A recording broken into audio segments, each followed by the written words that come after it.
A group of North Columbia residents have been living without heat, a working stove, or hot water for more than a week. Yeah, the rental company and the city are under a court order to relocate those residents to a place that is livable, but the residents are still waiting.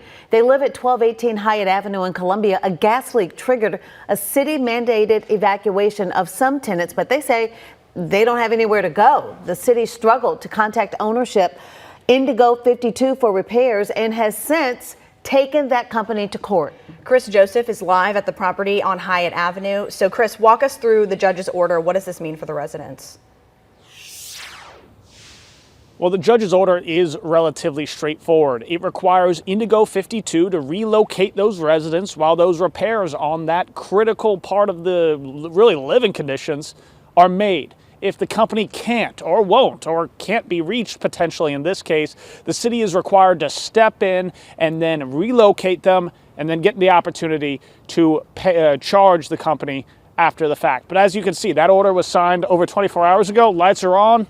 Residents are still here. Now, the order does not create a hard timeline for the city or the company to get this done, but the company does need to take, quote, immediate steps. Now, I did get in contact with Columbia Mayor Daniel Rickenman about the situation, and he said the city's game plan is to get that relocation going this evening. But again, the exact timeline on when that could happen tonight remains unclear. Now, the city, as you touched on, has struggled to contact the company, but did serve the, quote, owner's representative, Mary Twitty, a series of criminal code violations. Now, those issues include gas leaks, rotting infrastructure, a lack of smoke and carbon monoxide detectors, and a lack of just basic essential services at this apartment. Now, our attempts to contact Twitty today were unsuccessful.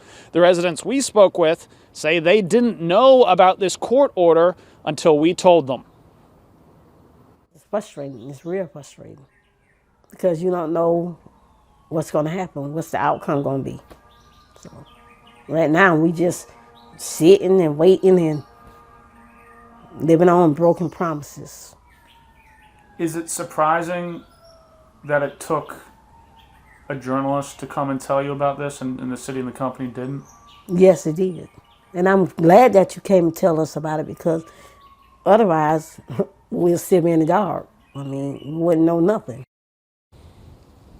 Now, one of the big revelations from the court documents is that the residents here at Hyatt Avenue may not be alone. The city reported that Indigo 52 has 39 rental units in the city, and it's been operating all of them without rental permits. Now, a court hearing on the future of Hyatt Avenue and those other properties and their permitting is scheduled for later this month. Reporting in Columbia, Chris Joseph, WIS News 10.